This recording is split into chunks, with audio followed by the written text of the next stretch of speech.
നിങ്ങൾ മുൻ ജന്മത്തിൽ വിശ്വസിക്കുന്നതെന്ന് എനിക്കറിയത്തില്ല. വിശ്വസിക്കുന്നുണ്ടെങ്കിൽ നമ്മൾക്ക് മുന്നേ ജന്മത്തിൽ ആരാണ് നമ്മുടെ പാർട്ട്ണർ ഇരിച്ചിട്ടുള്ളത് അയാൾ തന്നെ നമ്മുടെ ഈ ജന്മത്തിലെ പാർട്ട്ണർ ആവും എന്നുള്ളതാണ് എന്താ വിശ്വാസം. gift for you. எப்படி பாரு எப்படி பிடிச்சிருக்காது பாருங்க. കല്യാണം സ്വർഗത്തിൽ വെച്ച് നടക്കുമെന്നല്ലേ പറയുന്നത്. നമ്മൾ എന്ത് തീരുമാനിച്ചാലും നമ്മൾ വിചാരിക്കുന്ന പോലെ നടക്കാറില്ല.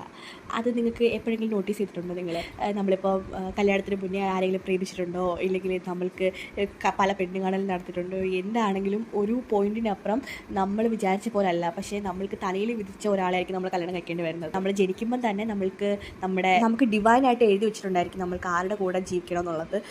നമ്മളുടെ തലയിൽ എഴുതിയിട്ടുണ്ടായിരിക്കും എല്ലാ വിധികളും. അതിൻ്റെ കൂടെ തന്നെ നമ്മൾക്ക് ആരാണ് നമ്മുടെ പാർട്ട്ണർ എന്നുള്ളത് കൂടെ ഭഗവാൻ എഴുതിയിട്ടായിരിക്കും ഈ ലോകത്തിലേക്ക് വിടുന്നത്. അപ്പം നമ്മളിനി എന്ത് തലകുത്തി നിന്നാലും നമ്മൾക്ക് ആയിട്ടൊരാളുണ്ടായിരിക്കും, അയാളെ തന്നെ നമ്മൾ കണ്ടുമുട്ടും.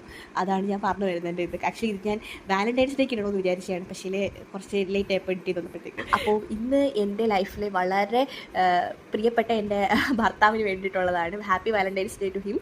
ആൻഡ് അദ്ദേഹത്തിന് ഹാപ്പി ബർത്ത്ഡേക്ക് ഞാൻ അദ്ദേഹത്തിന് ഗിഫ്റ്റ് കൊടുത്തൊരു വീഡിയോ ആണിത്. And he is very happy, very sweet person. Thank you for being with me. And എൻ്റെ ലൈഫിലേക്ക് വന്നതിന് ഒരുപാട് നന്ദി. മഹാദേവനും എൻ്റെ അച്ഛനും ഒരുപാട് നന്ദിയുണ്ട് gifting him to my life. അപ്പോൾ ഗിഫ്റ്റ് ഇഷ്ടപ്പെട്ടെങ്കിൽ നിങ്ങളുടെ വിലയേറിയ അഭിപ്രായങ്ങൾ കമൻറ്റ് ചെയ്യണം. നിങ്ങളുടെ വാലന്റൈൻ്റെ പേരും കമൻറ്റ് ചെയ്യണം. അപ്പോൾ ഓക്കെ ബൈ, ടേക്ക് കെയർ.